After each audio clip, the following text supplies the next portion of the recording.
दोस्तों नमस्कार, हाजिर हैं एक बार फिर से आज की बड़ी और ताजा खबरों के साथ। बस आपसे निवेदन है, कृपया वीडियो को लाइक कर दें, चैनल को सब्सक्राइब कर लें और घंटी बटन भी दबा दें। पहली बड़ी खबर है, उत्तर प्रदेश में उपचुनाव से पहले बीजेपी को लगा बड़ा झटका। त्यागी समाज ने किया बीजेपी के बहिष्कार का ऐलान। आपको बता दें कि उत्तर प्रदेश के खतौली में 5 दिसंबर को होने वाले विधानसभा उपचुनाव से पहले त्यागी समुदाय ने बीजेपी को बड़ा झटका दे दिया है। त्यागी समुदाय के सदस्यों ने मुजफ्फरनगर जिले के नवाला में एक बैठक की और खतौली उपचुनाव में बीजेपी का बहिष्कार करने का ऐलान किया है। समुदाय के सदस्यों ने कहा कि भाजपा के पूर्व सदस्य श्रीकांत त्यागी की हालिया गिरफ्तारी और यूपी पुलिस द्वारा उनके परिवार के साथ किए गए दुर्व्यवहार के बाद यह कदम उठाया गया है। आपको बता दें कि त्यागी समुदाय के सदस्यों ने खतौली उपचुनाव में बीजेपी का बहिष्कार करने का ऐलान कर दिया है। अगली बड़ी खबर, राहुल गांधी ने कृषि कानूनों पर पीएम मोदी पर बोला बड़ा हमला। बोले पीएम मोदी ने किसानों से बातचीत की होती तो नहीं जाती 733 लोगों की जान। ये आपको बता दें कि कांग्रेस नेता राहुल गांधी ने दावा किया है कि अगर प्रधानमंत्री नरेंद्र मोदी ने नए कृषि कानूनों के खिलाफ प्रदर्शन कर रहे किसानों से बातचीत की होती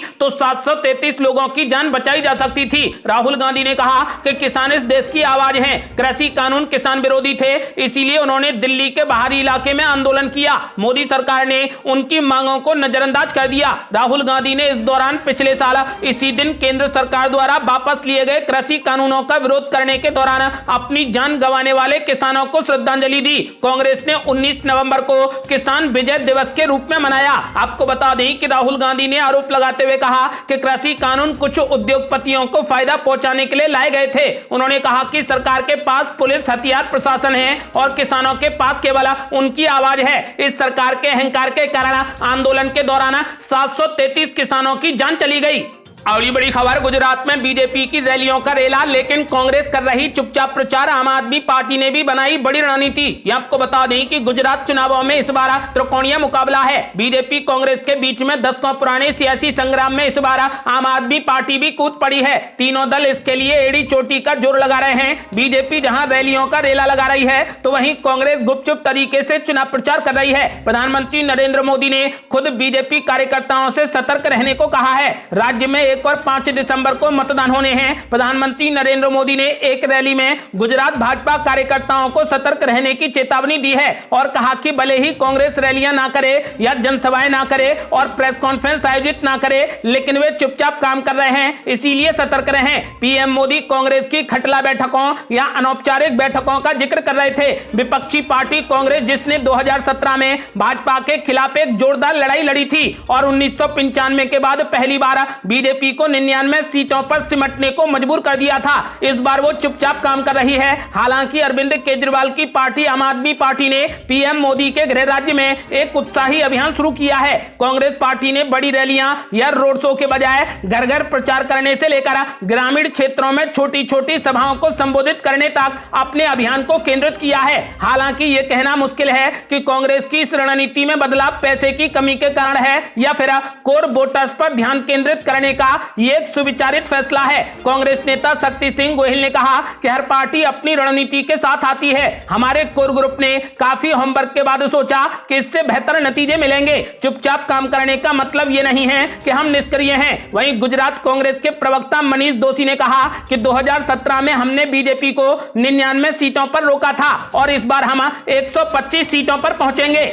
अगली बड़ी खबर, अखिलेश यादव ने चाचा शिवपाल यादव के छुए पैर। बोले चाचा और भतीजे में नहीं थी दूरियां, ये राजनीतिक दूरियां थी जो खत्म हो गई। ये आपको बता दें कि मैनपुरी उपचुनाव में सपा प्रत्याशी डिंपल यादव के लिए पहली बार शिवपाल सिंह यादव ने जसवंत नगर में अखिलेश यादव के साथ में मंच साझा कर वोट मांगे। इस मौके पर चाचा के लिए अखिलेश यादव का प्रेम भी उमड़ पड़ा। उन्होंने न सिर्फ शिवपाल यादव के प्रति आभार प्रकट किया बल्कि ये भी कहा कि चाचा और भतीजे के बीच कभी दूरियां थी ही नहीं। उन्होंने कहा कि ये राजनीतिक दूरियां थी जो अब खत्म हो चुकी हैं। सैफई के एसएस मेमोरियल स्कूल में आयोजित कार्यकर्ता सम्मेलन में अखिलेश यादव ने पैर छूकर और बुके देकर शिवपाल सिंह यादव का जोरदार स्वागत किया। मंच पर प्रोफेसर रामगोपाल यादव, प्रसपा महासचिव आदित्य यादव और सपा नेता राम गोविंद चौधरी भी साथ रहे। अखिलेश यादव ने कहा कि परिवार के एक होने से अब बीजेपी घबरा गई है। सपा अध्यक्ष ने कहा कि 5 दिसंबर को होने जा रहा चुनाव विशेष परिस्थितियों में हो रहा है। ये ऐसा पहला चुनाव है जब नेता नेताजी मुलायम सिंह यादव हमारे बीच में नहीं है। यहाँ के सभी लोग नेताजी से जुड़े रहे हैं। नेताजी ने कभी भी जसवंत नगर के लोगों को अपने से दूर नहीं समझा।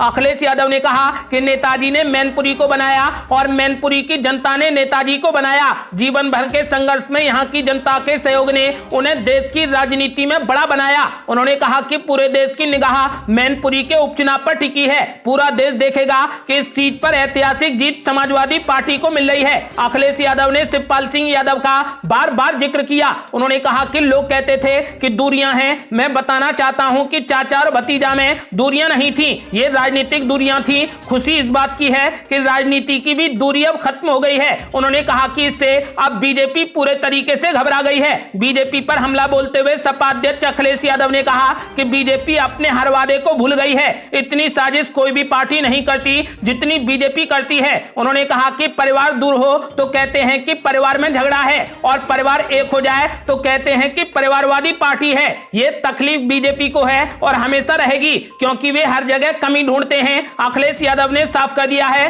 कि इस बार मैनपुरी सीट पर समाजवादी पार्टी की ऐतिहासिक जीत होगी। अगली बड़ी खबर, गुजरात के चुनावी रण में जमकर गरजेंगे राहुल गांधी। राजकोट और सूरत में कांग्रेस के लिए भरेंगे हुंकार। आपको बता दें कि गुजरात चुनाव को लेकर जहां भारतीय जनता पार्टी और आम आदमी पार्टी अपनी पूरी ताकत से चुनावी मैदान में है, तो वहीं भारत जोड़ो यात्रा की अगुवाई कर रहे राहुल गांधी भी गुजरात में चुनावी रण में नजर आएंगे। बता दें कि कांग्रेस नेता राहुल गांधी हिमाचल प्रदेश के चुनाव में तो नहीं गए, लेकिन गुजरात में मौका नहीं छोड़ना चाहते। ऐसे में अब वो 21 नवंबर से चुनाव प्रचार अभियान का हिस्सा बनेंगे।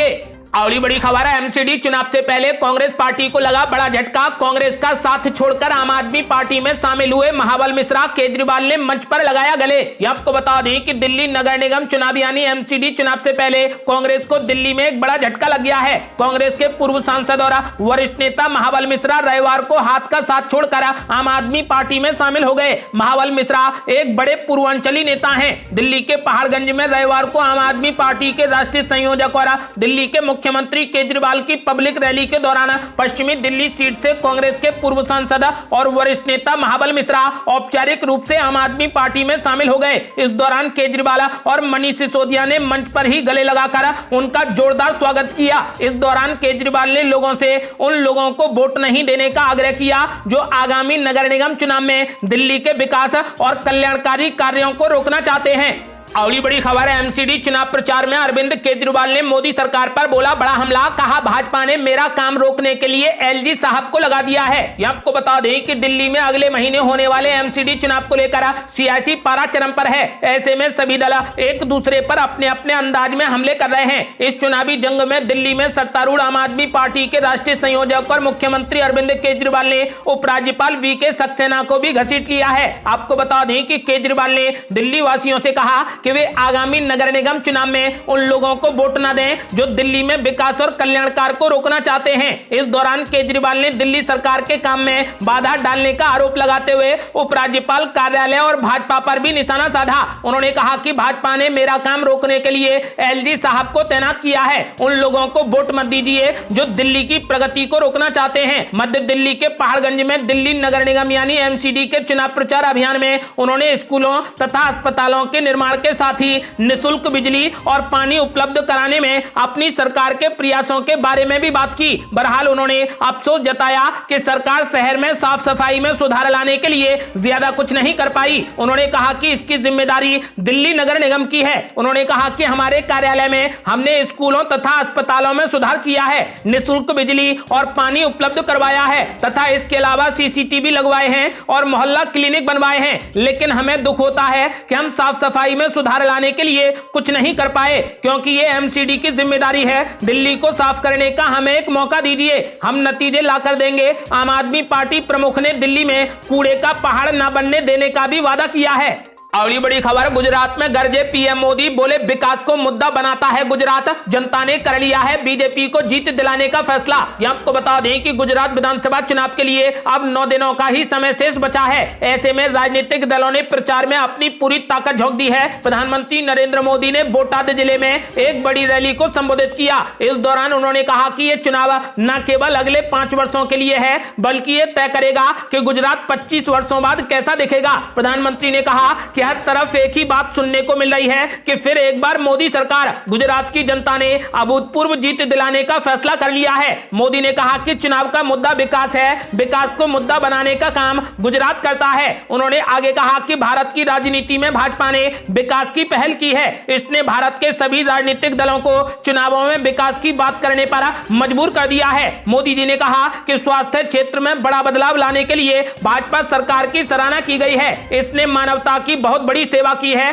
पीएम मोदी ने साफ कर दिया है कि इस बार भी जनता ने बीजेपी को जीत दिलाने का फैसला कर लिया है। अगली बड़ी खबर, मुख्यमंत्री हेमंत बिस्वा शर्मा ने दिल्ली में किया जमकर रोड शो। बोले हमें आफ्ताब नहीं, भगवान श्री राम जैसा इंसान चाहिए। ये आपको बता दें कि असम के मुख्यमंत्री हेमंत बिस्वा शर्मा ने नई दिल्ली में श्रद्धा मर्डर केस का नाम लिए बगैर कहा कि हमारे देश को आफ्ताब नहीं चाहिए, हमारे देश को श्री राम जैसा भगवान चाहिए, इंसान चाहिए, हमें मोदी जैसा नेता चाहिए, हमें यूनिफॉर्म सिविल कोड और लव जिहाद के खिलाफ कानून चाहिए, हमें ऐसा कानून चाहिए जिससे आफ्ताब को फांसी दी जा सके। मुख्यमंत्री हेमंत बिस्वा शर्मा ने ये बातें रोड शो के दौरान कही। गौरतलब है कि दिल्ली नगर निगम चुनावों के मद्देनजर बीजेपी ने रविवार को कई रोड शो किए। इस दौरान भारतीय जनता पार्टी के राष्ट्रीय अध्यक्ष जेपी नड्डा ने भी संगम बिहार में रोड शो किया। उन्होंने कहा कि दिल्ली की जनता केजरीवाल से ठगी हुई महसूस कर रही है, उनके साथ धोखा हुआ है। केजरीवाल की सरकार कुशासन की मूर्ति है और भ्रष्टाचार में डूबी सरकार है। तो वहीं दूसरी ओर उत्तराखंड के मुख्यमंत्री पुष्कर सिंह धामी ने भी दिल्ली में रोड शो किया। उन्होंने कहा कि आज रोड शो के कार्यक्रम में यहां के लोगों ने बढ़ चढ़कर हिस्सा लिया है। यहां एक तरफा भाजपा जीतने वाली है, जनता ने झूठ फरेब की राजनीति को, भ्रष्टाचार को देखा है और दूसरी तरफ पीएम मोदी के कामों को भी देखा है। वहीं हरियाणा के मुख्यमंत्री ने कहा कि एक धोखा अन्ना हजारे के साथ हुआ। एक दिन उन्होंने भ्रष्टाचार के खिलाफ आवाज उठाई जो लोगों को बहुत पसंद आई और केजरीवाल की सरकार बना दी। पीठ में छुरा घोंपने वाला ये आदमी अरविंद केजरीवाल अन्ना हजारे के पीठ में छुरा घोंप कर उनको वापस भेज दिया और खुद काबिज होकर बैठ गया। इसकी कुछ काबिलियत नहीं है सरकार में आने की, ये सरकार में राजनीति करता है लेकिन इसको राज करना नहीं आता है। अगली बड़ी खबर, केशव प्रसाद मौर्य ने प्रियंका गांधी पर बोला बड़ा हमला। कहा वोट मांगने के लिए लड़की हूं, लड़ सकती हूं, लेकिन श्रद्धा की मौत पर चुप क्यों है प्रियंका गांधी। ये आपको बता दें कि मुंबई की श्रद्धा वॉकर की मौत को लेकर एक तरफ जहां पुलिस की तफ्तीश जारी है तो वहीं इस मामले को लेकर राजनीति भी तेज है। उत्तर प्रदेश के उप मुख्यमंत्री केशव प्रसाद मौर्य ने कांग्रेस नेता प्रियंका गांधी वाड्रा पर निशाना साधा और पूछा कि उन्होंने श्रद्धा वॉकर हत्याकांड पर अब तक चुप्पी क्यों साध रखी है। उन्होंने तो नारा दिया था कि लड़की हूं, लड़ सकती हूं और आज एक लड़की की मौत पर ही चुप हैं। केशव प्रसाद मौर्य ने एक मीडिया रिपोर्ट में दावा किया है कि प्रियंका गांधी अपने वोट बैंक को सुरक्षित रखने के लिए चुप हैं। तुष्टीकरण की राजनीति का आरोप लगाते हुए केशव प्रसाद मौर्य ने कहा कि कांग्रेस की नेता प्रियंका गांधी एक तरफ कहती हैं बेटी हूं, लड़ सकती हूं, लेकिन श्रद्धा की मौत की इस घटना पर उन्होंने एक शब्द तक नहीं बोला है। वो चुप क्यों हैं? क्योंकि यहां पर कुछ बोलने से उनका वोट बैंक खतरे में पड़ सकता है।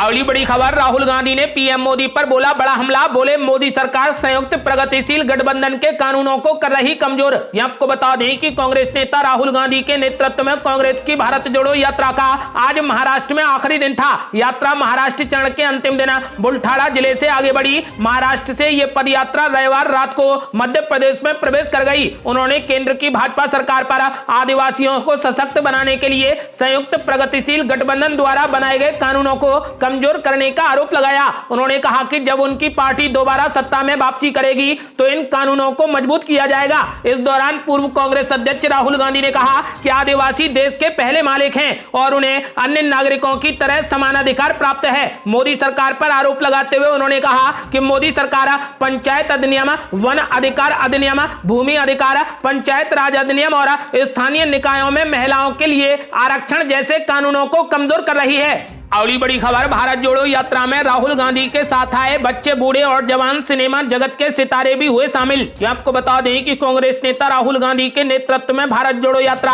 कन्याकुमारी से कश्मीर तक निकलेगी। इस यात्रा में लाखों लोग राहुल गांधी के साथ कदम से कदम मिलाकर चलते नजर आ रहे हैं। भारत जोड़ो यात्रा में राहुल गांधी के साथ हजारों की संख्या में ऐसे लोग भी हैं जो अलग अलग राज्यों से अपना समर्थन दिखाने के लिए पहुंचे हैं। राहुल गांधी को महिलाओं से लेकर बच्चे तथा बूढ़ों तक का समर्थन समर्थन मिलते इस यात्रा में देखा जा सकता है। भारत जोड़ो यात्रा में राहुल गांधी का समर्थन देने आज फिल्म निर्देशक अमोल पालेकर भी नजर आए। उनके साथ इस दौरान उनकी पत्नी भी शामिल हुई। भारत जोड़ो यात्रा में आज राहुल गांधी को अपना समर्थन दिखाने के लिए टीवी जगत की एक्ट्रेस रश्मि देसाई भी शामिल हुई। राहुल गांधी यात्रा में बच्चों के साथ तस्वीर खिंचवाते दिखाई दिए, तो वहीं कुछ महिलाएं राहुल गांधी से यात्रा में मिलकर भावुक दिखी। ढोल नगाड़ों के साथ लोग राहुल गांधी का समर्थन करने इस यात्रा में पहुंचते दिखाई दिए।